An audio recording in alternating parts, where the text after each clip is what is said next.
este año nos despedimos de correspondencias, pero bueno, igual estamos esto es extraño porque es arrancar la quinta temporada con toda la alegría y toda la ilusión, siempre que empezamos el ciclo, pero bueno, también es augurarle pues un buen trayecto en este año 2023, que como decíamos, arrancamos con esta iniciativa en el año 2019. Hemos transitado ya por 16 epistolarios maravillosos y para este cierre de temporada también hemos elegido 3 correspondencias muy distintas entre ellas. La primera, que es la que vamos a trabajar hoy, que son la correspondencia de Alejo Carpentier, las cartas que envió a su madre durante su primera estancia en París. Luego retomaremos el ciclo en octubre con la correspondencia entre los esposos Malkiel y finalizaremos entonces este año con otra correspondencia muy especial, la del escritor argentino José Bianco, que tuvo con muchísimos destinatarios. Hoy, como decía, nos centraremos pues en estas cartas de Alejo Carpentier y nos vamos a encontrar, gracias a ellas, con un Carpentier bastante desconocido, con aspectos de los que poco sabemos, pero será también muy interesante pues que a través de este material, como son las misivas, podamos asomarnos también a esas preocupaciones, a esos sentires, a esa manera también que tenía de ver la vida y su propia vida. Nos acompaña, como desde un inicio, la profesora universitaria Ana Caballé, especializada en género epistolar. Gracias, Ana, porque has sido una excelente compañera en todo este trayecto de correspondencias. Y tenemos también el gusto y la alegría de contar esta tarde con el ensayista, crítico de arte Iván de las Nuez, que junto a Ana pues comentarán las misivas de Alejo Carpentier a su madre. Iván, gracias por aceptar nuestra invitación. Para quienes siguen el ciclo, recordarán pues que es una propuesta literaria, pero que la acompañamos también con un pequeño elemento escénico, que siempre contamos con actores y actrices para leer en voz alta las cartas, para interpretar un poco a sus protagonistas. Y bueno, esta tarde nos acompaña Joaquín Daniel, que dará voz y cuerpo a Alejo Carpentier, y Marieta Sánchez, que hará en su rol de destinataria a la madre de Carpentier, porque para empezar, pues comentar que es una correspondencia que hemos llegado a ella, pero en una sola dirección, solo tenemos las cartas, disponemos de las cartas de Carpentier a la madre, pero no tenemos pues las de retorno, así que nuestra madre de hoy estará en su rol de destinataria. Y esta tarde, y nos acompañará también en todo el ciclo en este 2023, los amigos del Librerío de la Plata, que les hemos pedido, pues ya que como cosa especial también de cierre de todas estas temporadas, pues disponer también de esos epistolarios que hemos trabajado a lo largo de estos 4 años y de algunos autores también afines. Así que en la parte de atrás tenemos a la amiga Cecilia Picún, a quien volvemos a felicitar por su librería que este año está cumpliendo 10, una librería especializada en literatura latinoamericana y que tendrá pues los epistolarios y también algunos de los autores que hemos trabajado en el ciclo. Finalizo comentando que también, como venimos haciendo, al final vamos a sellar vuestra asistencia con el C de correspondencias, y quienes han venido en los años anteriores pues saben que quien logre tener todos los sellos del año, esta ocasión serían 3, pues habrá un regalo sorpresa en diciembre, y que siempre ese regalo que les damos es hecho muy artesanalmente y que siempre buscamos que esté totalmente vinculado con el mundo de la correspondencia. Así que al finalizar la sesión estaré en la parte de atrás o alguno de mis compañeros colocándoles un sellito de asistencia, guarden la postal, tráiganla siempre que vengan a correspondencias y acumulen sus puntos para tener un obsequio en diciembre. Bueno, eso es todo. Gracias por elegirnos en esta tarde de verano. Disfruten mucho la sesión y por favor recuerden silenciar sus teléfonos para que así no desconcentremos todo lo que pasa aquí. Gracias, que disfruten.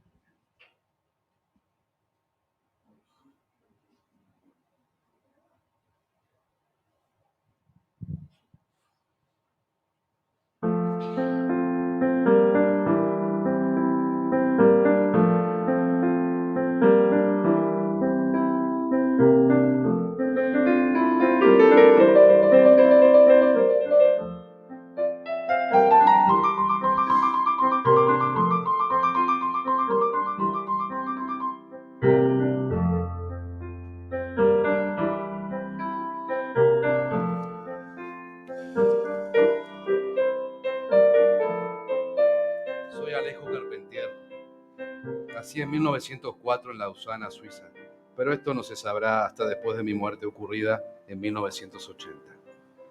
A la edad de 24 años tuve que abandonar Cuba tras ser encarcelado por la dictadura de Gerardo Machado. Me embarqué a París y desde allí mantuve una larga correspondencia con Tutush, mi madre. Nunca un niño cubano tan lleno de fuerza, salud y apetitos sexuales ha sentido las angustias que describo en estas cartas.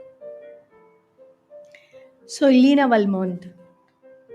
Aunque Alejo, mi hijo, me llama Tutush. Nací en Rusia en 1884, pero Cuba fue mi hogar durante 60 años. De mí se dirá que fui una madre despechada, exigente y dominante. Oficié en La Habana como secretaria y representante de Alejo durante su vida en París. Poco más se sabe sobre mí. En estas cartas aflora apenas tan solo una parte de la verdadera historia.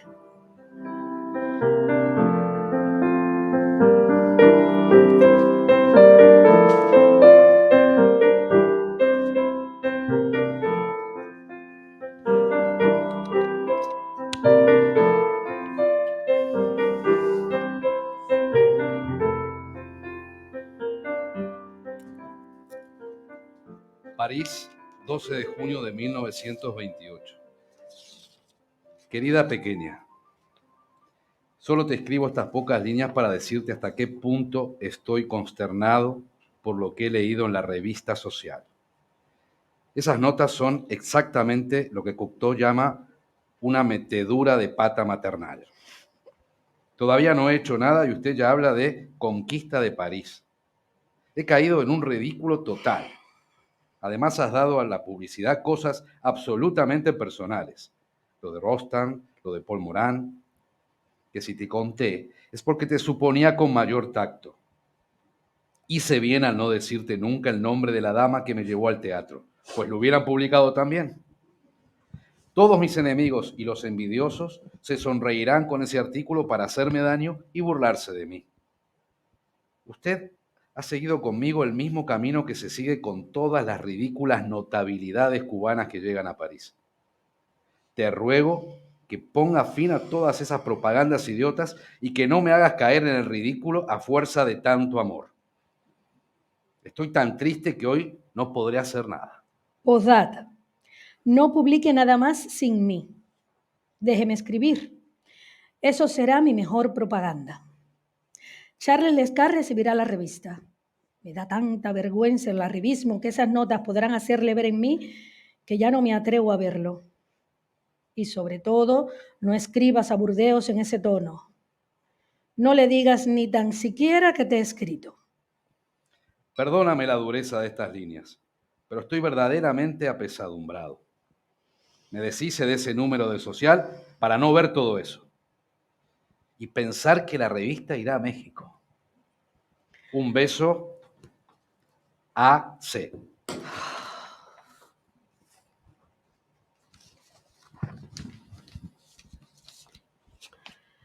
Bueno, buenas tardes.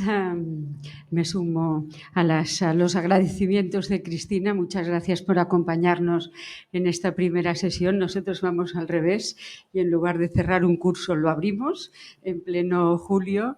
Entonces, bueno, tenemos hoy una correspondencia fantástica que es la que mantiene, como decía Cristina, Alejo Carpentier con su madre Lina Balmont a lo largo de 9 años, de 1928 a 1937. Gracias, Iván, un especialista cubano, además musicólogo y un hombre que nos iluminará mucho en esta compleja relación, en estas cartas interesantísimas. La verdad es que el origen de estas correspondencias surgen, digamos, en el momento en que las cartas en papel han dejado de escribirse y, por tanto, este es un modesto homenaje que hace Casa de América Cataluña a un género que está en plena en pleno proceso de extinción, ¿no?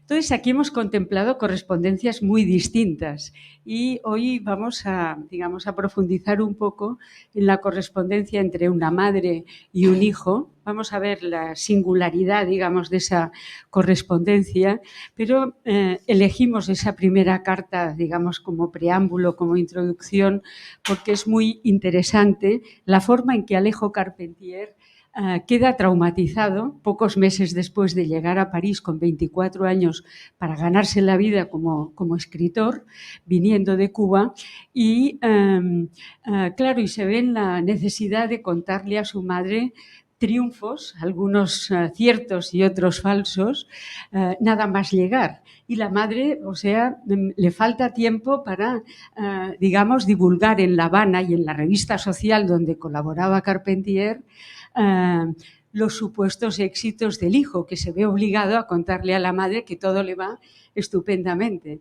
Claro, cuando Carpentier se entera, queda traumatizado y el trauma le va a durar toda la correspondencia, que a partir de ahora irá diciendo: por favor, no digas nada, por favor, no digas nada. Iván, cuando quieras. Bueno, primero que todo, gracias también a la casa y a ti por haber pensado en mí. Yo empecé con Carpentier como lector. Yo no soy un académico, soy un ensayista fuera de la academia. Ni falta que te hace ser Bueno, académico, Iván.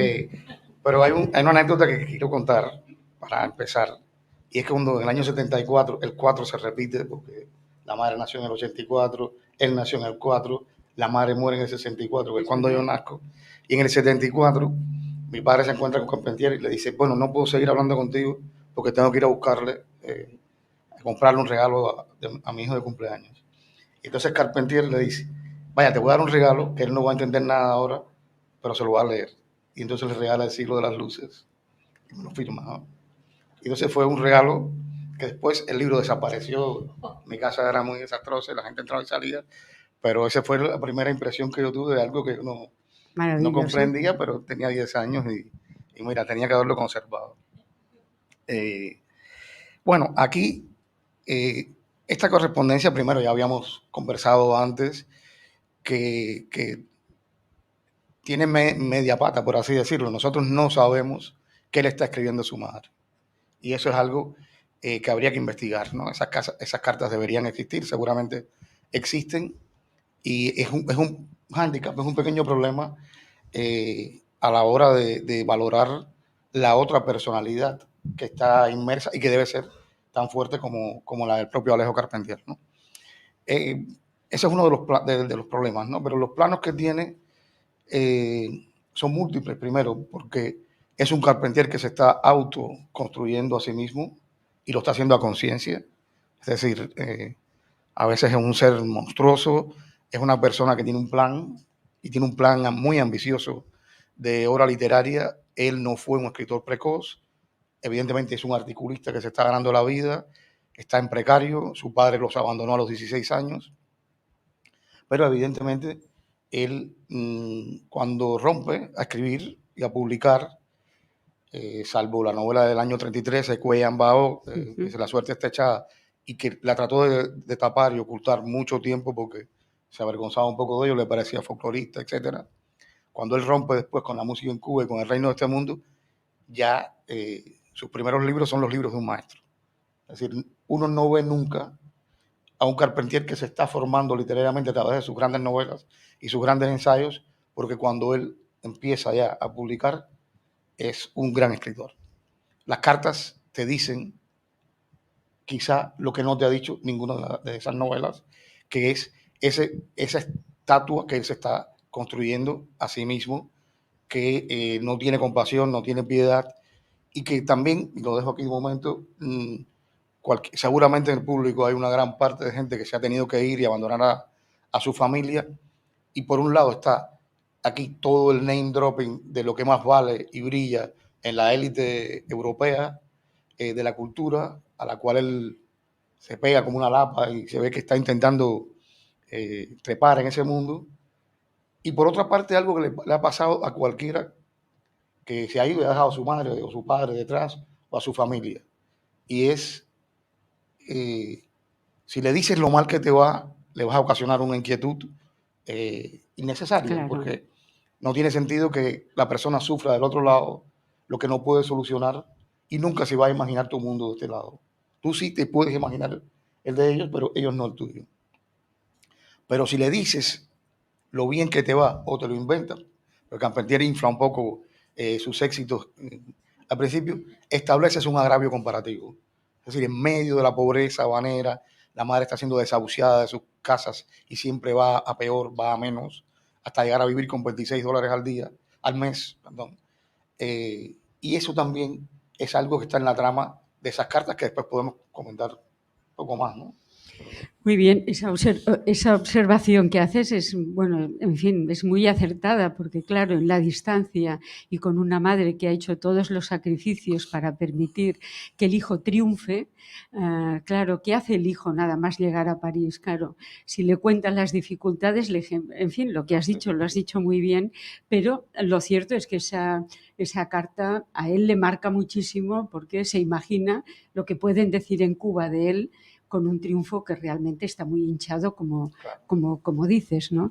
En cuanto a lo que decías es cierto, o sea, cuando publica El reino de este mundo tiene 45 años y quizá estas cartas a Tutush es la única oportunidad que tenemos para conocer un poco la prehistoria literaria de Alejo Carpentier, que él la mantuvo siempre como muy oculta, ¿no? Hay escritores que cuando florecen lo hacen así como, en fin, por primera vez y de una forma grandiosa y ocultan todo lo que hubo antes de sufrimiento, de esfuerzo, de borradores, ¿no? Sí, y en las cartas estas, realmente, Carpentier fue un hombre que todas las versiones que tenemos de él las dio él mismo. Exacto. Eso es algo que se le ha criticado muchas veces. Y en estas cartas, o sea, hombre, de un lenguaje extraordinario, múltiple, un gran intelectual, pero casi todo lo que sabemos de él fue lo que él declaró de sí mismo.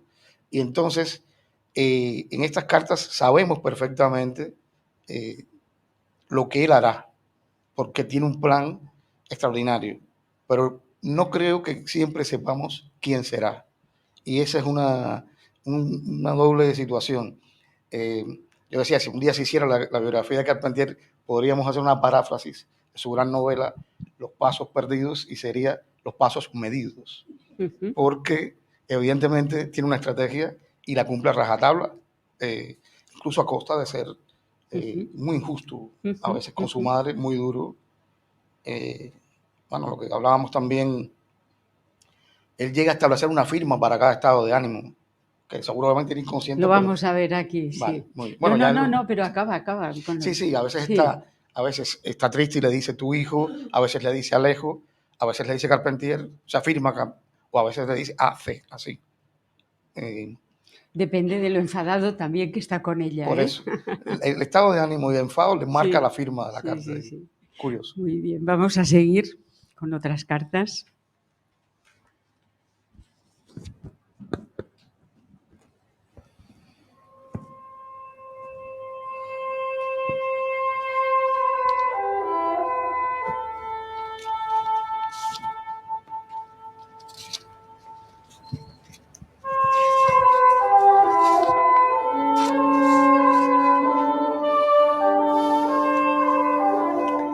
París, agosto de 1928. Tutush. La noticia, en efecto, es sensacional. Gracias a la revista colombiana en cuestión, hemos logrado localizarlo. Escribiré a Antigua dándole las gracias.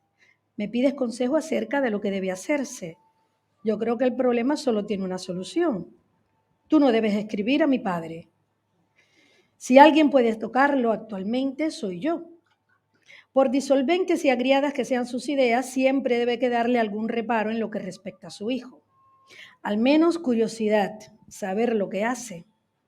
Por ello, después de reflexionar, he pensado en lo siguiente. Le escribo una larga carta en tono amistoso, carta más bien de carácter intelectual. ¿Por qué? Si le hago reproches duros, no querrá contestar, porque toda la culpa está de su lado. Si le pinto negra nuestra situación, podrá jactarse de que nos ha castigado, si es que sigue en el mismo espíritu de hace 8 años. Si adopto el tono de lamentaciones y vive, por ejemplo, con una mujer, podrá enorgullecerse de lo mucho que hemos perdido. Si parezco demasiado necesitado, querrá lo mejor que me dirijo a él para pedirle algo. Así es que solo hallo una solución posible: escribirle una carta que lo interese en mí, que tenga la sensación de que he variado mucho, de que soy una fuerza y que llegue a la conclusión de que no le conviene perderme irremisiblemente. Como es culto y artista, el aspecto intelectual de mi carta, hablarle de mis próximos libros, lo interesará y lo inducirá a ponerse en contacto conmigo. Y según sea el tono de su respuesta, podré, en una segunda carta, adoptar la actitud que nos parezca a ti y a mí más conveniente. Por ahora, creo que toda solución de otra índole es una equivocación. Si sigue chiflado, no debe dársele el gusto de que se le implore o que se le llore. En mi carta no pienso hacerle reproches concretos, pero hacerle sentir con extrema sutileza toda la falsedad de su posición y la maldad de su acción de hace 7 años. Le haré ver cómo me hallé un día a los 17 años, débil, sin oficio, sin dinero, sin recursos ante la vida. En fin, creo que tú aprobarás la solución que doy a este problema. Tutush, te envío un beso muy tierno. No estés triste, Tutush. Un beso. Alejo Carpentier.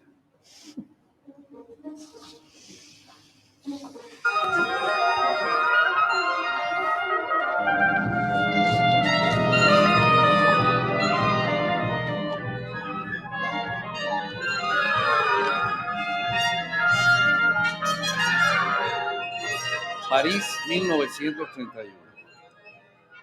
Sigo sin enviarte la carta prometida sobre mí y el desarrollo espiritual de mi vida. Es algo tan largo que solo voy adelantando en ello, como por capítulos. Hace tiempo mandé una crónica a carteles que debió abrirte los ojos un poco, pero parece que pasó inadvertida ante ti. Adolescencia.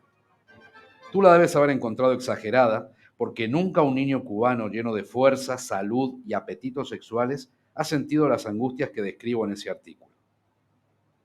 No olvides que desde los primeros años de mi vida me he acostumbrado a renunciar a la salud a la edad de 4 años, con los primeros ataques de asma, renunciar a jugar como los demás, porque me ahogaba, renunciar a mostrarme tal y como era, porque mi padre esperaba todas las oportunidades posibles para tratarme de imbécil y de sietemesino.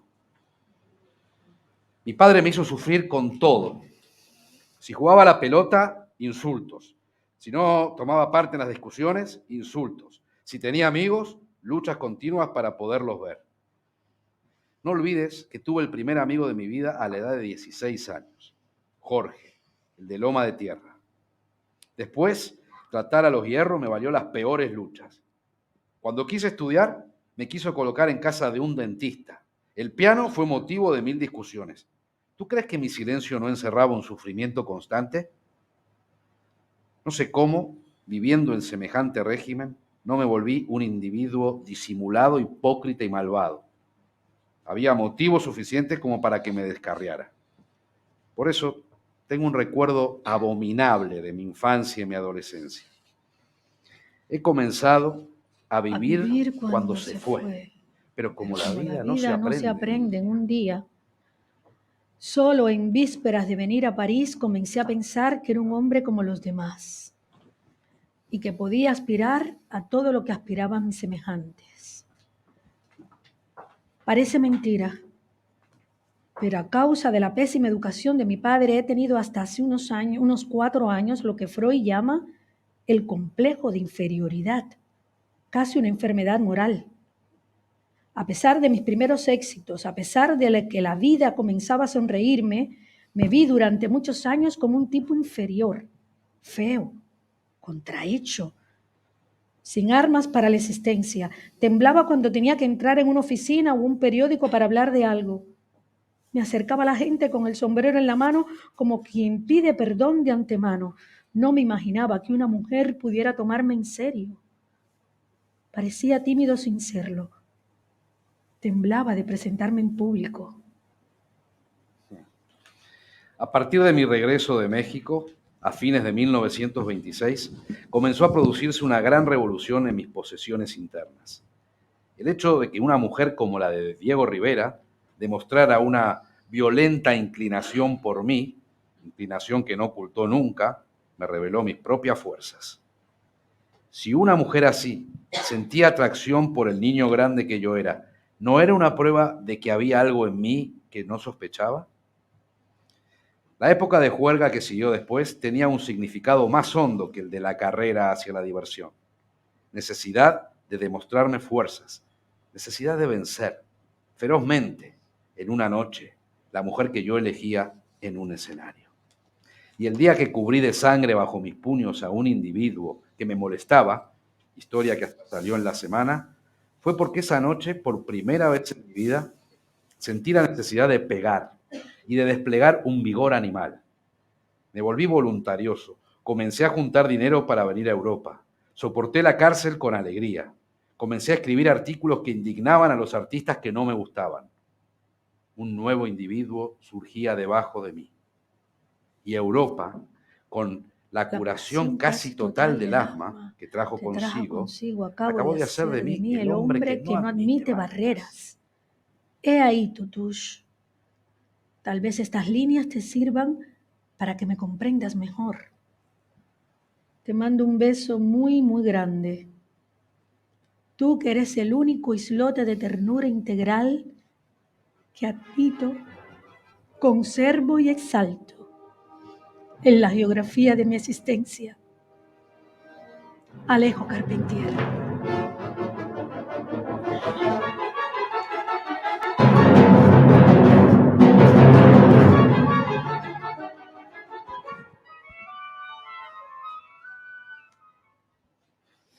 Bueno, tenemos mucho que decir de esas dos preciosas y dramáticas cartas, pero en primer lugar recordar que los compases que estaban sonando de la consagración de la primavera de Stravinsky, que es una de las novelas más conocidas de Carpentier y una grandísima afición la que tenía Carpentier por la música, hasta convertirse en un musicólogo reconocido, ¿no? Bueno, tú has hecho una fantástica introducción a la música en Cuba reciente, ¿no?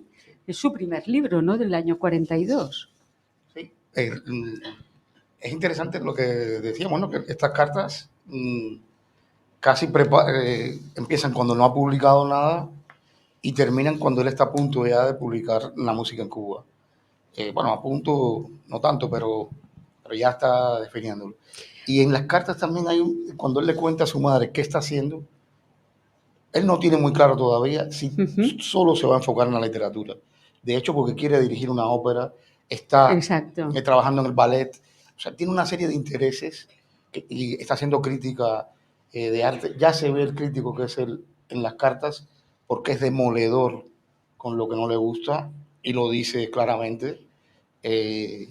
Ahora, hay un momento que llega a decir que le ha tocado vivir esta época y que la va a vivir de esa manera crítica, porque dice que esto no es una época para ternuras, así lo dice. Esto es una época para violencia y resistencia. Y dice, lo otro no es literatura. Y entonces se ceba en la cantidad de artistas o músicos que no le interesan. Él tiene un debate muy serio sobre incluso cómo representar lo cubano, lo latinoamericano ante lo europeo, y está inmerso en todo eso. Y eso sí se ve en las cartas. El componente del crítico que él ya sí es, eso sí lo es. Y también sus estrategias.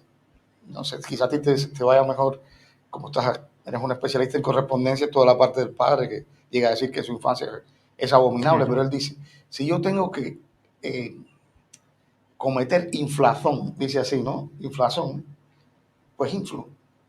Porque en Cuba hay un autor que llega a decir que caería bien y entonces que lo va a poner bien. Pero eso es para entrar bien en la revista. Claro, o sea, pura estrategia. Sí, pura estrategia. O sea, hasta sí puede ser oportunista, pero lo es poco realmente porque sus juicios son duros en una cultura. Bueno, yo creo que aquí también puede ser visto así, donde las críticas siempre son personales. La gente no cree que una crítica puede ser una crítica a una obra y que eso no implica una visceralidad. Y él sí es demoledor. Y en lo del padre es tremendo, y consigo mismo también. O sea, cuando él narra una infancia, una adolescencia espantosa, con una figura paterna que lo mejor que debe haber hecho en su vida es haberlos abandonado, o que se hace cargo de la madre. Carpentier nunca terminó ninguna carrera. Estudió música, estudió arquitectura, pero jamás terminó ninguna carrera. Y es curioso, es uno de los, digamos, novelistas más cultos del continente, ¿no? Pero él no acabó ninguna carrera, y es una mezcla de eso, de la musicología y de la música, de la arquitectura. Tienen un ensayo que se llama La ciudad de las columnas. Perdona. Es tremendo. El micro. Que es tremendo, la literatura y el arte. O sea, de repente está hablando de Picasso y de Manfred. Está con la vanguardia de ese momento, en ese momento.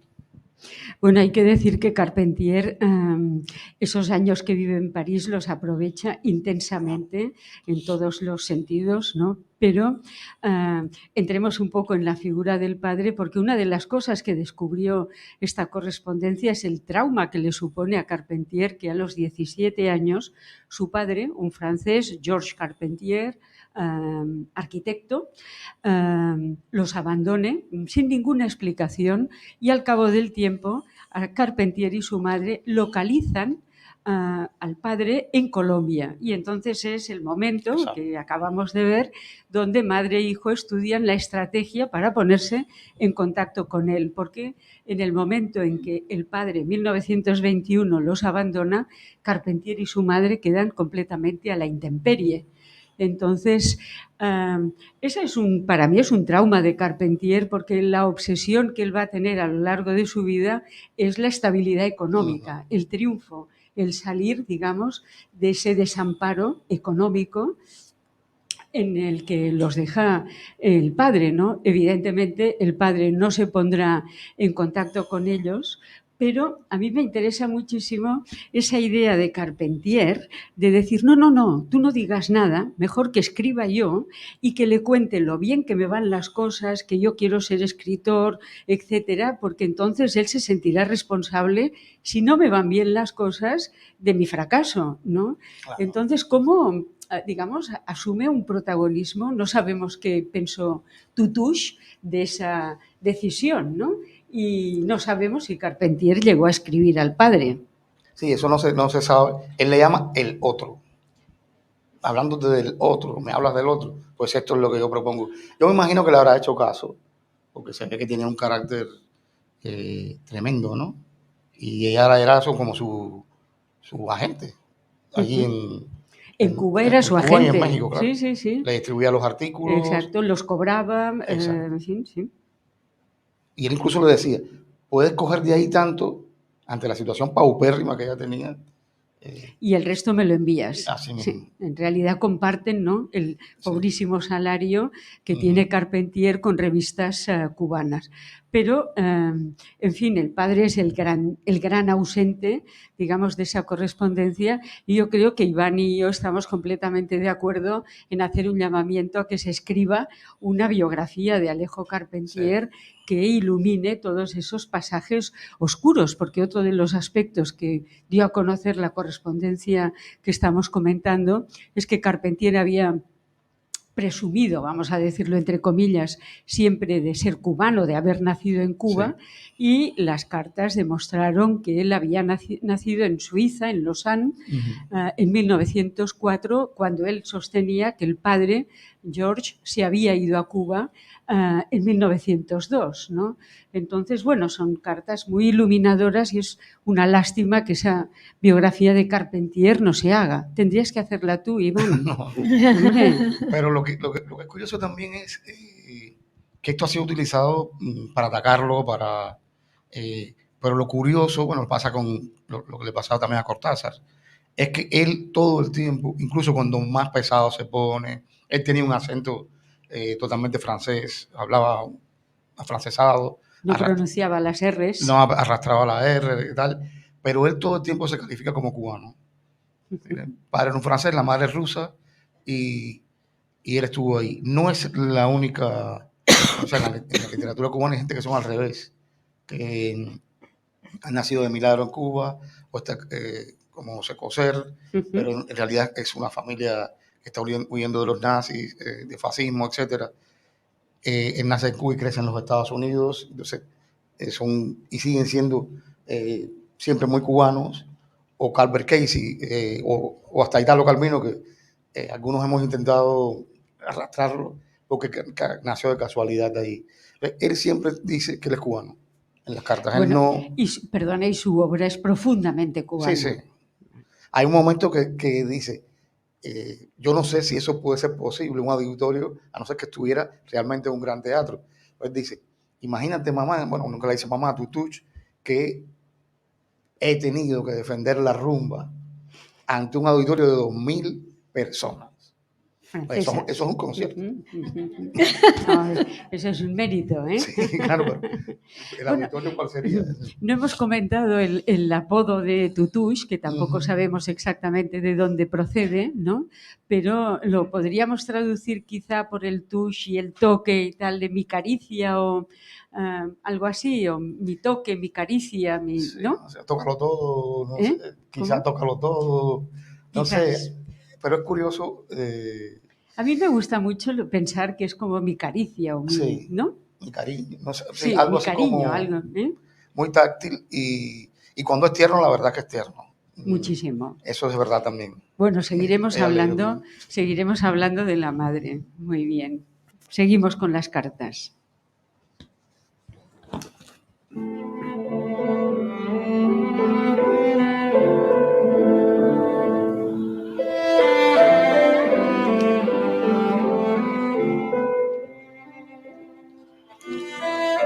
París, 1928.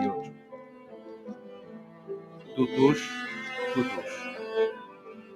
Hoy por la mañana recibí tu carta con los 2,50 francos. Nunca podrás imaginarte la tristeza enorme que me causó esa carta. Es una verdadera tragedia. Tu mudada, sobre todo, es algo terrible. Es decir, que por 6 pesos no pudiste seguir viviendo con gente que te quería y te cuidaba, y vives ahora en un cuarto de 12 pesos. Cuando pienso que lo único que me tranquilizaba respecto a ti era que vivieras con la vieja y con Oscar, como en familia, ahora vives sola y por $6, ¿en qué estado de miseria debes vivir? Tutush, es absolutamente inútil seguirse ilusionando. Yo no puedo seguir viviendo en Europa. Esto tiene que acabar. Desde ahora mismo voy a comenzar a arreglar mi viaje de regreso. Esto que yo estuviera en París y tú allá, no pasa, me doy cuenta de ello, de ser un mero sueño. Y de un sueño no se vive. Cuando las realidades cotidianas se plantean con la rudeza que me revela tu carta, no se puede pensar en éxitos ni en gloria. Y no creas lo más mínimamente que considero que me perjudicas en algo. Tutush, tú has hecho por mí todo lo que hubieras podido. Has hecho cosas superiores a tus fuerzas.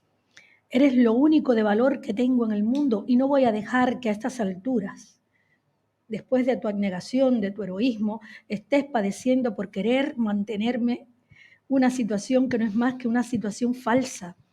Vives mal, muy mal. Tu mudanza lo revela, pero no tienes el valor de decírmelo porque temes dañar en algo mi carrera. Estás haciendo nuevos gestos de heroísmo. Pero esto no puede durar, te lo repito, nuestra situación es falsa, enteramente falsa. A través de tu carta he descubierto toda una tragedia. Por no pasar ratos como el que me dio tu carta esta mañana, leyendo entre líneas, valdría la pena regresar. Es cierto que todo me va bien aquí, que he llegado con una suerte maravillosa, pero las cosas no van todo lo pronto que debieran y mientras tanto te veo sola, delicada, triste, encerrada en un cuarto pequeño, con mala luz, teniendo apenas con qué vivir. Si necesitaba $6, ello lo aprueba. Te mando un beso, querida Tutush. Te mando un beso muy grande. Alejo Carpentier.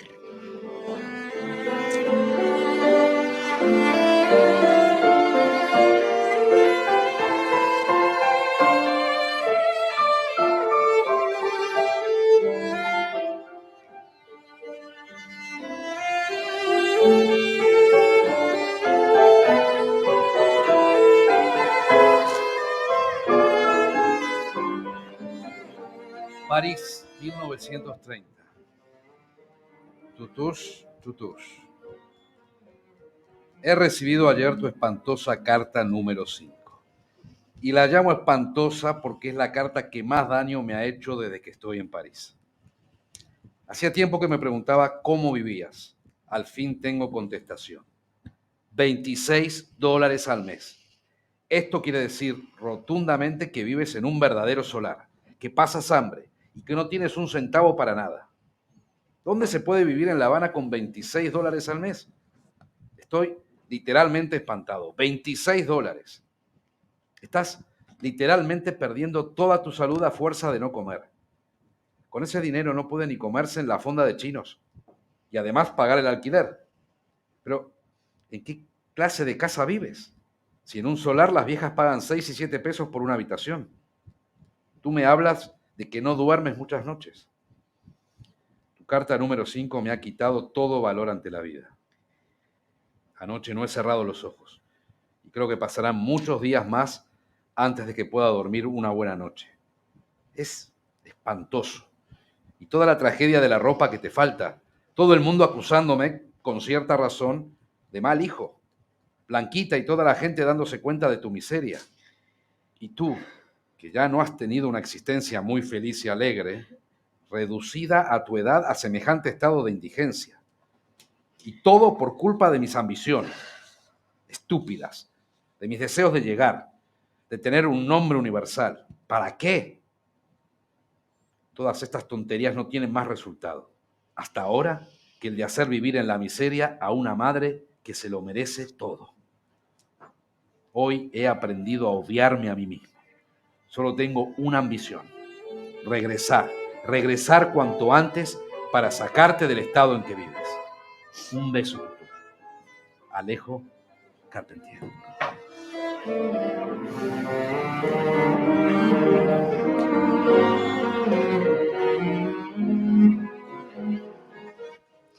Bueno, lo vamos viendo porque el dramatismo de las cartas va aumentando. Bueno, es interesantísimo porque nos encontramos con una especie de doble engaño, ¿no? Él le dice que las cosas van mucho mejor de lo que le van y ella al mismo tiempo dice lo mismo. Entonces esas dos cartas se explican porque en medio Blanquita, una amiga de la madre, ha escrito a Alejo Carpentier informándole de la verdadera situación de su madre, que ella acostumbra a disimular. Y es cuando Alejo Carpentier dice: esto no puede ser, esto es espantoso.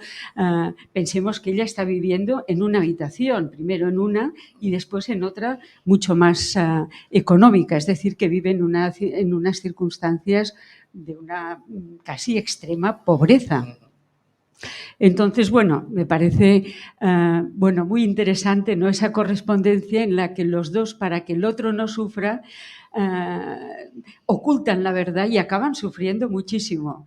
Dicho esto, Alejo Carpentier estará 9 años en París y durante esos 9 años madre e hijo no se van a ver, ¿no? Porque la madre algunas veces sugerirá la posibilidad de ir a París y Carpentier siempre mostrará digamos, todos serán problemas, ahora no es el momento, no tengo la casa adecuada. Bueno, Iván.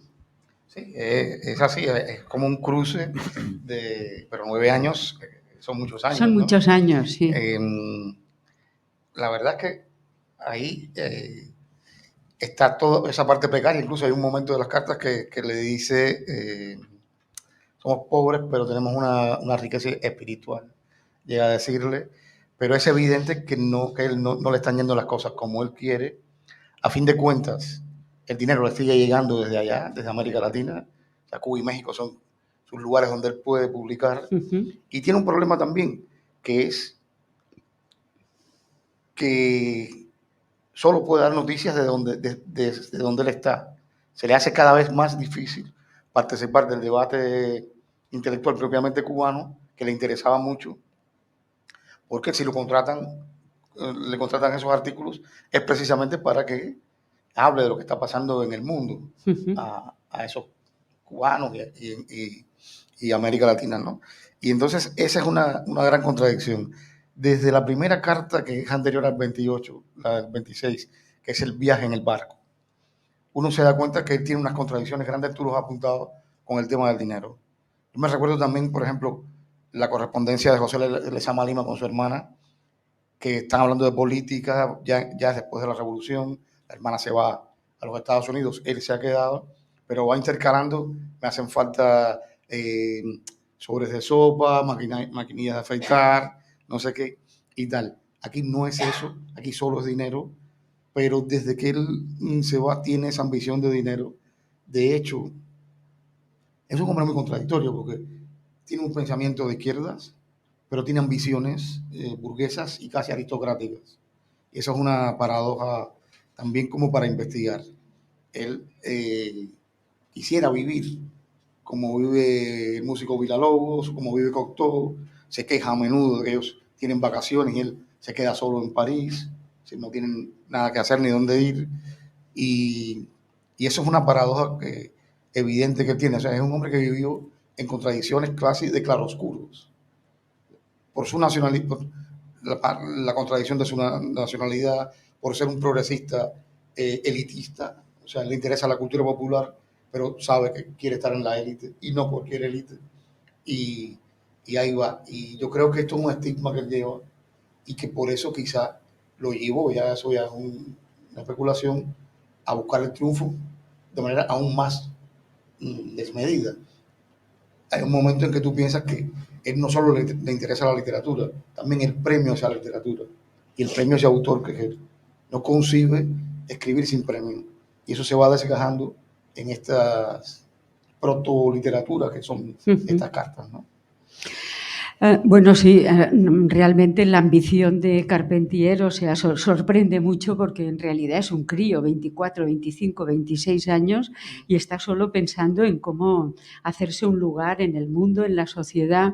Pero yo, por otra parte, pienso que, no sé, ahora tampoco querría, no sabemos nada de Tutush, la conocemos muy poco, sabemos que nace en Rusia y que conoce a su marido pues muchos años después, que habla en francés y habla en francés con Carpentier, pero sabemos muy poco de ella, pero en todo caso parece como que él siempre la quiere contentar a base de triunfos sociales, como si no fuera tan importante para él como para ella, ¿no? O sea, cuando insiste en que va a los conciertos y está siempre en un palco, en fin, o sea, o que va a un restaurante de los más caros y que tiene una mesa reservada porque es amigo de tal, o sea, siempre le está diciendo a ella cosas que le pueden gustar, ¿no? Entonces no sabemos exactamente si es Carpentier queriendo satisfacer a la madre o es el propio Carpentier a quien, digamos, la vida social le gusta mucho. Sí, sí. El que quiera ver un catálogo de nombres, el Who is Who de la época, ¿Sí? Estas cartas se lo dan, porque ahí está todo el mundo, pero también dice, hice un amigo en el barco que es Bacardí, la familia Bacardí, sí, catalana, que los grandes del ron, sí, que merece. Dice, no tendré Una problemas saga. en pedirle dinero si quiero, ¿no? Y así, entonces, no sé, yo pienso que, claro, cuando él vuelve a la isla, que hay un momento que ya que eso lo podemos explicar después, pero lo cierto es que cada carta tiene 18 nombres y todos son importantes. Todos son importantes, sí. Y ya todos tienen más fama que él. Sí, por supuesto que sí. Pero bueno. No, perdón, y ahora hablaremos de las mujeres, que también ese es otro Sí. capítulo en el que Carpentier va a presumir mucho, ¿no? Pero hay que decir que en los años, esa década de los 20 a los 30 en los que está Carpentier en París, aparte de esa vida social y de querer abrirse camino desesperadamente, Carpentier hace un gran descubrimiento, no solo él, Arturo Uslar Pietri y Miguel Ángel Asturias. Son tres escritores que coinciden en París y que acuden a clases en la Sorbona de literatura, de antropología, y allí descubren la enseñanza del Popol Vuh, un libro mítico indígena, que se dan cuenta de que en Francia es motivo de estudio cuando ellos, en sus propias culturas, lo desconocen completamente. Y de hecho, pues yo creo que, digamos, la cubanidad, en parte, Carpentier la descubre en París, o el latinoamericanismo, o la condición telúrica de América, la descubre en París. Lo que le llaman lo real maravilloso. Exacto. Él es un pionero, bueno, es previo, no pionero siquiera, porque él, aunque en el boom, mientras más pasa el tiempo, más lo quieren meter, él y Borges no necesariamente son el boom, anticipan, y él nunca habla de realismo mágico, él no le interesa eso. Él habla de lo real maravilloso, que es otra cosa. Y todo bascula a partir de... bueno, que hoy es una noticia triste por la devastación de ese país, pero es a partir de Haití, que es a la vez el extremo moderno de la revolución, con su guillotina y todo eso, y a su vez el extremo antimoderno de la revolución y lo que Occidente le hace pagar a Haití. Pero en ese momento Haití es como decir la cuna de la fantasía occidental de lo real maravilloso. No por gusto tampoco es que sea francófono. Claro. Él entra por ahí. El reino de este mundo, una novela, tiene lugar ahí, o sea que... Bueno, es curioso la diferencia, o sea, entre el Haití que él describe, ¿no?, en el reino de este mundo, en el siglo de las luces, y por otra parte las noticias que nos han llegado últimamente de Haití como un país absolutamente devastado, fallido. Bueno, el Sin hundimiento estado, del Caribe, ¿no? Es una cosa impresionante.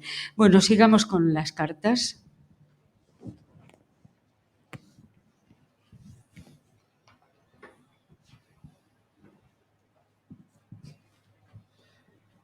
París, 1929. Tutush, tutush. En una carta reciente me culpas de encolerizarme demasiado fácilmente sobre ciertas ideas y cosas y ser violento en mis apreciaciones. ¿Qué tú quisieras? Que a los 24 años me pusiera a andar con la cautela de un viejo, que tuviera el carácter de académico de Jorge Mañac. Hasta ahora no me ha ido bien con mi sistema. Si hasta ahora he elogiado tal vez demasiado a Paul Morán, era porque todo el mundo sabía que yo era su amigo. Y mientras mayor era ese amigo, mayor era a los ojos de las gentes la importancia de esa amistad. He inflado a Morán, como a tantos otros cuya inflación me conviene. Llega el momento en que Morán publica un libro donde hay algunos párrafos molestos para Cuba. Dejo caer a Morán después de haber utilizado todo lo que en él podría serme valioso. Hay en ello un juego como cualquier otro. Se pone dinero sobre un caballo, a veces el caballo pierde, pero el daño no es mayor. Un día te contaré de qué manera el paso de Morán por La Habana ha podido influenciar mi futuro en La Habana misma. Hay detalles detrás del telón periodístico cubano que tú desconoces. Lo único que yo temí cuando te escribí hace 2 meses diciendo que retiraras el artículo es que alguien le diera demasiada importancia dada la fecha en que salía. Pero ya sabes, ya ves que no pasó nada. En cuanto a mi violencia, no es en ello una prueba de carácter. Desde que escribo he circunscrito mis ataques a un pequeño grupo de gente que ataco siempre por las mismas cosas y que nunca podrán servirme de nada absolutamente. Esto me crea una personalidad intelectual bien definida. Ya saben muchos que no soy de los que tejen guirnaldas de elogio todo el día. Gracias a ello se me respeta más como crítico. Gracias a ello tengo la estimación de los muy jóvenes. Gracias a ello saben algunos que es un poco peligroso atacarme porque respondo. Y además, ¿cuánto no daría un Sánchez de Fuente por un artículo elogioso firmado por mí? Desengáñate, los neutrales reciben patadas de todas partes. Y lo importante es que la gente inteligente sienta en uno la vibración de una personalidad. Una personalidad no existe sin amores ni odios. Los tibios no han dado nada bueno nunca. Y si yo comenzara por ser tibio a mi edad, estaría muerto intelectualmente. Además, lo repito, ¿mi sistema me ha alejado del éxito alguna vez? ¿Puedo decir hasta ahora que he tenido un fracaso grave en la vida? Un beso. Un beso. Alejo.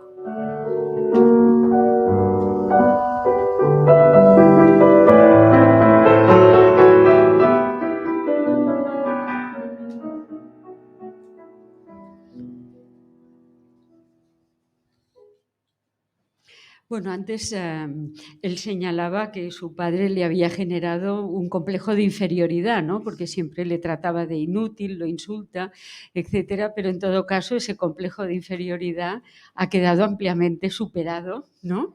Por uno de superioridad, porque ahora es increíble con 26 o 27 años la seguridad que tiene en sí mismo o que la aparenta, porque tampoco de eso podemos estar seguros, ¿no?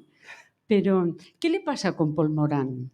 Yo eso realmente no lo he estudiado bien. El micro.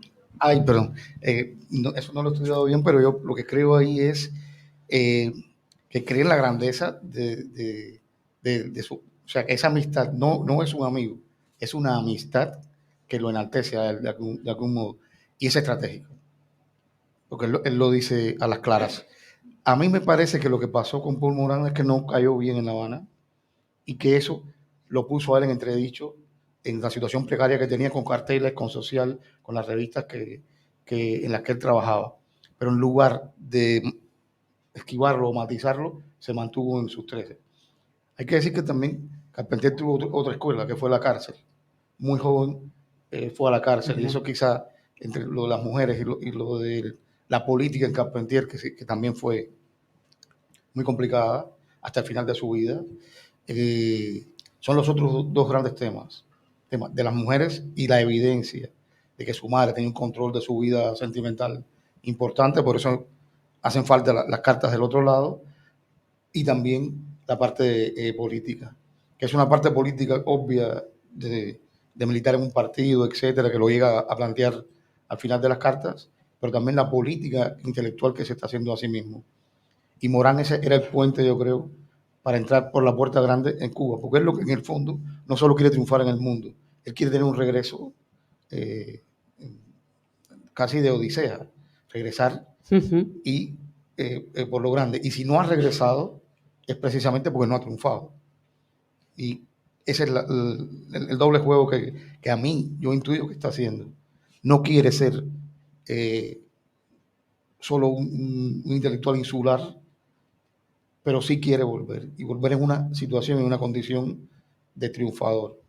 Y no le están saliendo las cosas como para eso. Y está jugando ahí. Y en el caso de Morán, me parece que por la idea de que cualquier crítica que haya hecho, Cuba también fue un lugar donde fueron muchos movimientos intelectuales posteriores, cuando estaba la revista Orígenes, cuando, bueno, de intelectuales que se movieron hacia allí, bueno, hasta Sartre, hasta Ray Kuder, vamos a ponerlo así, Wim Wenders, etc. Hay una tradición de obras cubanas hechas por no cubanos, y eso ha traído debates y discusiones, devociones y odios. Y en el caso de Morán, a mí me parece que fue eso, que no lo dejó bien haberlo alabado tanto, y que después allí no, en esos círculos intelectuales, que no pocas veces Carpentier piensa que son comarcales, que son, vamos a decir así, poco elevados, que con sus rencillitas y tal, lo haya dejado quedar mal, pero no sabemos después qué fue lo que hizo Morán para que él pudiera regresar de esa manera. Y yo creo que tiene que ver con algo político también. Paul Morán, pues como Keyserling, Stefan Zweig, son los grandes escritores de los años 20 y, por tanto, sin duda, Alejo Carpentier, claro, tendríamos que leer los artículos de Social y de Carteles para ver qué es lo que él dice de Morán, pero en todo caso, lo que queda claro es que Tutush le ha reprochado la violencia verbal, o sea, la forma combativa de sus artículos y lo que tú decías, ¿no? La forma tan, digamos, tan dura con la que separa, distingue lo que le gusta de lo que no le gusta, ¿no? Bueno, lo que vamos viendo, y espero que ustedes lo compartan con nosotros, es que Tutush, la madre de Alejo Carpentier, sigue muy de cerca todo lo que hace Alejo Carpentier, desde la distancia, pero de una forma muy, muy directa, muy incisiva y muy dominante.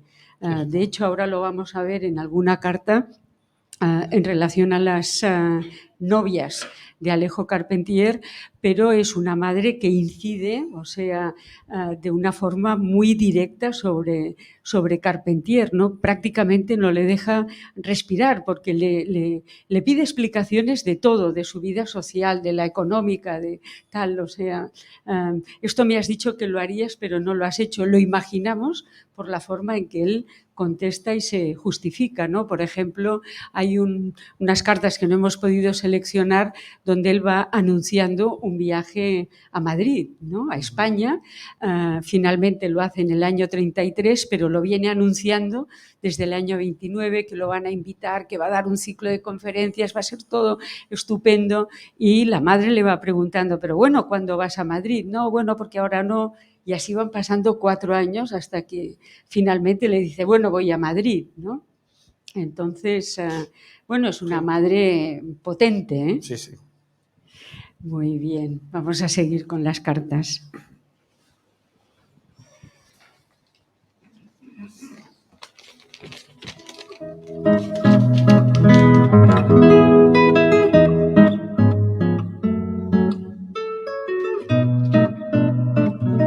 París, 18 de febrero de 1932.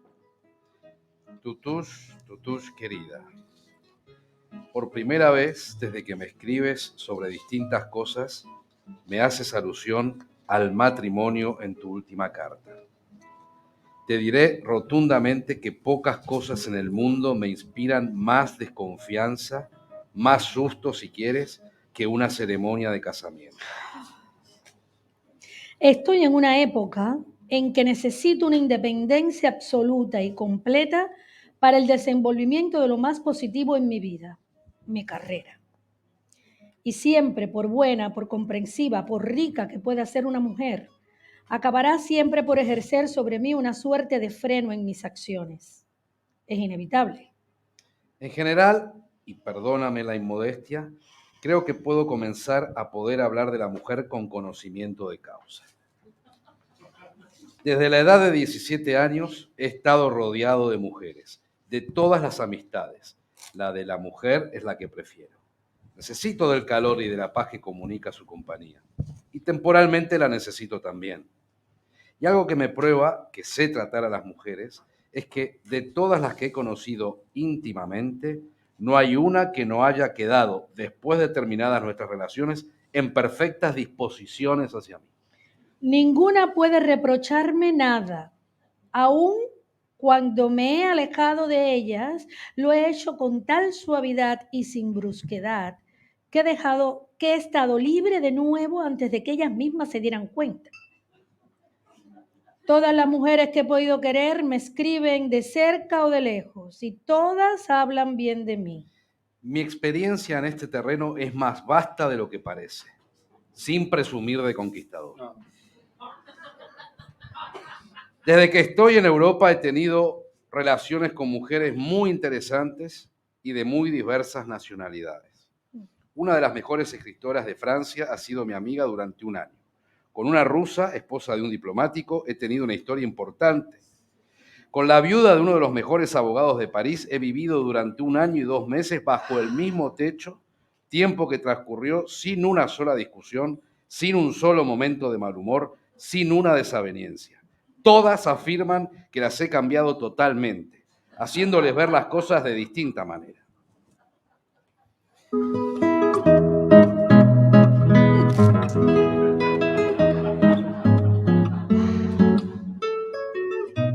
¿Cuál es la mujer que prefiero de las que he conocido hasta ahora? Vas a tener otra sorpresa. La mujer de América Latina. En París hay un grupo de sudamericanas Cuya amistad es algo más que un favor. Es una Es gracia. una gracia. Si conocieras una argentina que se llama Victoria Ocampo, de la que estuvieron enamorados los más grandes espíritus de nuestra época, desde el conde de Karlsruhe hasta Ortega y Gasset, una mujer que lo mismo habla de filosofía alemana, que de música moderna, que de carrera de caballos o de tango. Verdadera mujer universal.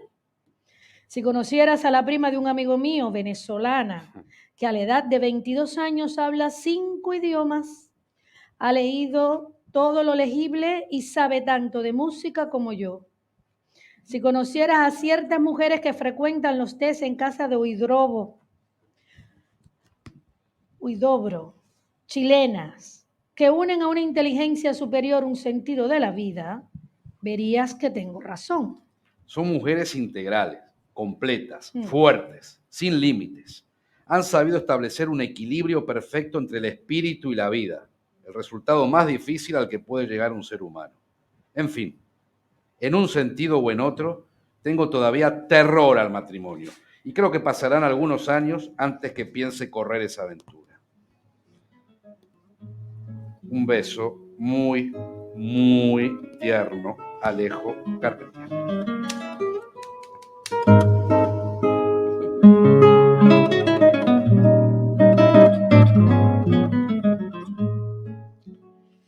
Bueno, de la vida literaria hemos pasado a la vida sentimental, ¿no? Parece ser que la madre al cabo del tiempo va preguntando cómo va con las mujeres y tal. Tiene sus dudas y debe tener sus dudas. Hay que decir, bueno, lo ha comentado el propio Carpentier en una de las cartas, que los primeros años fue un niño asmático, pasó años en la cama ahogándose, tenía mala salud y era muy enclenque.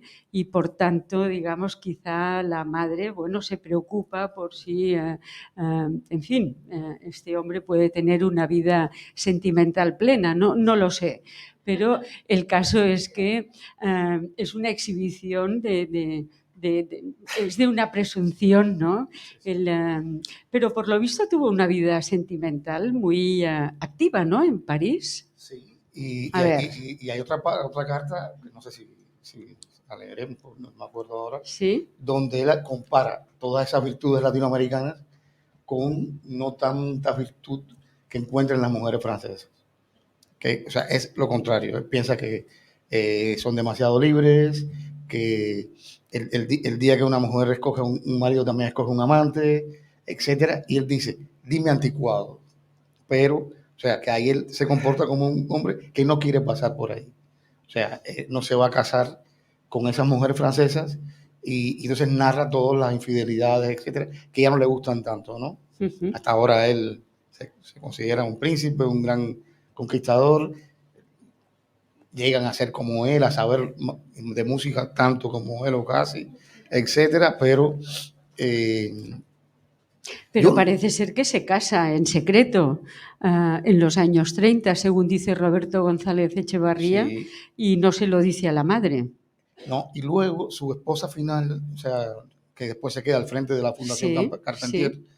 Y que todo el mundo de alguna manera halaga. Respeta. Sí, porque mantuvo esa obra intacta.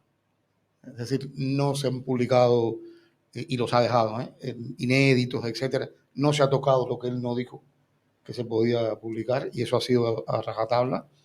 Lina Esteban, ¿no? Lilia Esteban. Y yo tengo la impresión de que ella se parece a Tutuch, porque yo me acuerdo de como una mujer dura, claro, muy educada, con se dice, con clase, etcétera, dentro de los parámetros cubanos que eran como personas que estaban muy, muy en la superestructura. ¿Ella era cubana? Sí, ella sí era cubana. Y ella se quedó de albacea de la fundación y la fundación tiene, bueno, toda esa historia, ¿no? Pero sí, ahí es cuando él le dice a la madre, casi si sonrojo ninguno, lo gran conquistador que es y lo que ha hecho en París, que entre otras cosas es vivir de algunas mujeres, porque ha estado 1 año y 2 meses con una bajo su mismo techo, es decir, yo no tengo techo, entonces, ¿qué hago ahí? Pues mira, aprovechar estos 14 meses para ver qué, y bueno, lo va diciendo, ¿no? De algún modo estas cartas son las cartas de un mundo que ya no existe. No solo por las correspondencias en papel, etcétera, a la que tú aludías, sino es una manera de construir la cultura que hoy ya ha dejado de existir. Es decir, esas ambiciones no son tan a largo plazo, la velocidad de estos tiempos son otros, etcétera. Son casi tiempos tácticos. Él tiene una estrategia. Estas cartas hablan, y yo creo que por eso son importantes también, para que sepamos algo de un mundo que ya no existe, Ujú. que se hundió como el Titanic, pero que dio obras tremendas, todos esos nombres que él dice ahí. Y bueno, no sé si al final hablemos de su intención de regresar a la política, que es lo que le está llamando la atención en Cuba, porque fue otro de los grandes momentos contradictorios de Carpentier. Claro, aquí estamos en los años 30, él está con la izquierda, ha estado preso, etcétera, y estas cartas también van forjando toda su personalidad en una derrota, en dos derrotas. La derrota de la Revolución del 30 en Cuba, que según Raúl Roa, un contemporáneo de él, decía, escribió un libro que se llama La Revolución del 30, se fue a Bolina, como los cometas, los papalotes, que cuando se te van, hay una frase que se fue a Bolina, y la derrota de la Guerra Civil Española. Son dos creencias muy fuertes que él tuvo, que lo sacaron de su vanidad egoísta y le hicieron compartir una comunidad, por así decirlo, una comunión, y eso está forjado ahí, es decir, la personalidad está forjada en la derrota ante su padre y su personalidad política posterior ante estas derrotas. De ahí que tiene adhesiones posteriores muy cuestionables o muy cuestionadas, por lo menos, ¿no? Porque él, con la revolución castrista, él ingresa en el Partido Comunista, ¿no? Sí, Cubano. él no fue del Partido Comunista antes, el Partido Comunista Cubano se funda en 1925, lo funda un viejo luchador que era Omar Baliño, y un joven radical también muy interesante, fue Julio Antonio Mella, fue amante de Tina Modotti, y es asesinado en México a los 29 años, es decir, a los 27, no recuerdo bien, una persona muy precoz, que dejó libros escritos, etcétera, y era un comunismo no exactamente ortodoxo, como el que vino después durante la República, y bueno, ya tampoco fue un comunismo soviético como el que vino después en la Revolución. Él sí entra en el Partido Comunista, porque yo creo que la Revolución de algún modo le respeta la jerarquía intelectual y de clase que quería tener. O sea, él es embajador en UNESCO, él tiene un cargo político en Francia, no era un consejero, no sé qué, pero a su vez cobra sus derechos de autor. Roberto González Echevarría cuenta que él le lleva, por ejemplo... Bueno, y pasa los últimos años en París, ¿no? Muere en París. Muere en París. Lo que pasa es que lo trasladan y le hacen un funeral de Estado con Fidel Castro ahí, presente. O sea, él se convierte en uno de los grandes intelectuales oficiales del castrismo, por así decirlo, ¿no? Y perdón, y eso hace que, digamos, reescriba un poco toda su biografía anterior, claro, para adecuarla o encajarla con los perfiles comunistas, ¿no? Sí, pero él no había sido comunista, él había sido parte de una izquierda muy interesante que es la que echa abajo a Gerardo Machado, etcétera, en tiempos muy convulsos. Y de paso, fíjate si no lo era, que hay una carta, no sé si la recuerdas, que cuando él dice, voy a volver y me voy a integrar en un partido, cualquiera, no sé, es lo que hay que hacer, es lo que hacen la gente y yo lo voy a hacer. Se me está criticando demasiado de tibio, de que yo soy equidistante con la política cubana, y dice, vuelvo y me voy a poner una pistola al cinto, como hace todo el mundo ahí, y ya me voy a meter en el partido que sea. Y ese personaje está narrando el final del Siglo de las Luces. Es cuando Esteban, el protagonista del Siglo de las Luces, que ha vuelto de Francia, horrorizado por la guillotina y eso, se encuentra a sus primos fascinados con la revolución del cual él viene derrotado, termina yéndose con su prima, que es su amante, a Madrid. Y entonces viene la invasión napoleónica a Madrid y él dice una frase parecida a la que dice Carpentier en esa carta. Dice, vamos a salir a la calle, vamos a salir a impedir esta invasión francesa. Y él le dice, ¿cómo? ¿Por qué? ¿Y por qué lo vamos a hacer? Dice, porque hay que hacerlo. O sea, ya no me interesa quién es justo y quién es injusto. Esto es lo que hay que hacer, porque el pueblo lo está haciendo. Y es lo que él dice, voy a regresar y me voy a poner una pistola al cinto. Y me importa un pito el partido al que me voy a incorporar. Voy a hacer lo que hacen los demás para no ser tibio. O sea que evidentemente también siempre le pudo mucho el qué dirán y cómo estar bien en la vida pública. Y claro, la revolución le ofreció todo. Cuando el triunfo está en Caracas, es decir, él no estaba ni allí, pero le ofrece todo lo que le podía ofrecer a esa generación que no estaba con Batista, era otra tiranía. Y entonces ahí él tuvo los más altos cargos. Fue el primer presidente del Instituto Cubano del Libro, y el primer libro que publicó, por cierto, fue El Quijote. Bueno, el tiempo pasa, entonces vamos con la última carta.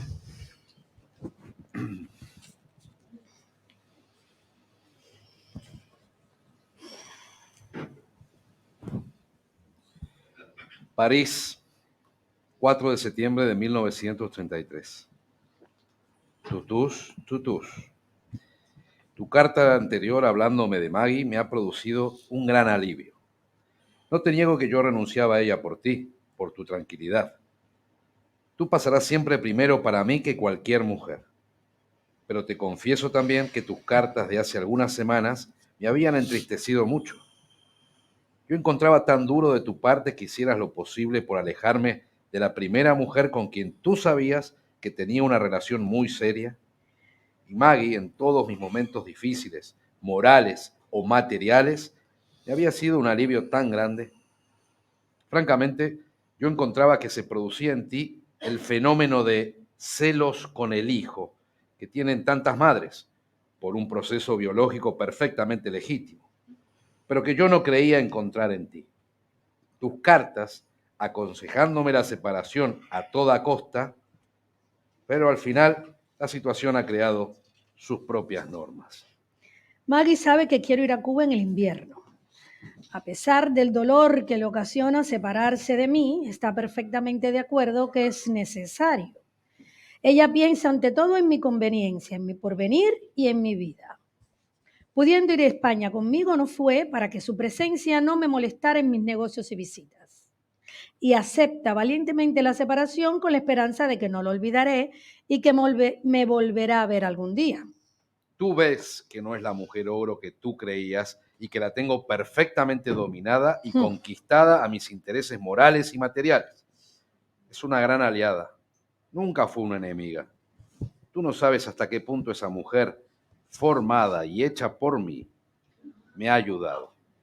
Hay cosas que prefiero no decir por carta, pero tú pareces haberme comprendido. Tutush, te envío un beso muy grande.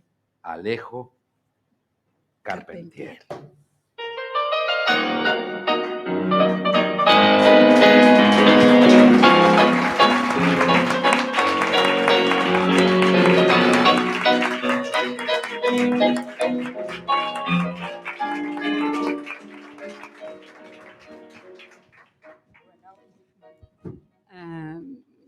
Estamos en la última carta, seguimos en la tónica, digamos, alcista de Alejo Carpentier, pero hay que decir que presumiblemente, sin que conozcamos las cartas, ha habido una carta horrorizada de Tutús cuando Carpentier ha cometido el error o el desliz de decir que está saliendo con una chica que es mecanógrafa de una redacción de una revista. Y entonces Tutús monta en cólera diciéndole que qué hace él con una mecanógrafa, que él ya tiene otras aspiraciones. En fin, debe ser una carta durísima por la forma en que Carpentier va defendiéndose y defendiendo a Maggie y presentándola de una forma que pueda ser aceptable para la madre, ¿no? Él la ha moldeado, es una mujer que acoge perfectamente a la voluntad de Carpentier, pero que nos da una gran idea, bueno, una idea muy exacta del dominio que Tutús ejercía sobre su hijo, ¿no? Sí, a ver, él habla de Freud directamente cuando habla de su padre, pero la relación con la madre es edípica. Y está clarísimo, porque, bueno, por esa crianza de un niño enfermo, etcétera. Es lo que le decía, ¿no? Yo creo que al final de su vida, estos intelectuales de esa generación, cuando llega la revolución, que ya nosotros somos, digamos, los hijos y hay nietos y bisnietos, le satisfacen su vanidad. O sea, lo que no lograron en una obra que sí era grande ya, etcétera, pero sí, y eso se llama tener poder. O sea, Carpentier también quería poder, y es evidente. Y la madre, evidentemente, también. Por eso hay que encontrar esas cartas, ya poniéndonos a especular qué pasó con esas cartas. Porque si la importante de la relación no era ella, sino él, ¿Por qué la madre tiene todas las cartas y se publican? ¿Cómo es que él no guarda? O sea, él tiene que haber guardado las cartas de su madre. Es muy difícil que alguien tire las cartas de su madre, ¿no? Y tienen que estar por ahí, digo yo, no sé. Hay que decir que la edición de 2010 es una edición bastante deficiente y deja muchísimos vacíos por resolver, ¿no? Bueno, una edición también que es casi de consumo cubano, porque hay gente que uno sabe que fue un presidente, pero un lector que no cubano, o un lector cubano joven, igual hay que aclararle Claro, más cosas, ¿no? claro. Eh, No, y sobre todo explicar la procedencia de las cartas, porque unas están y las otras no.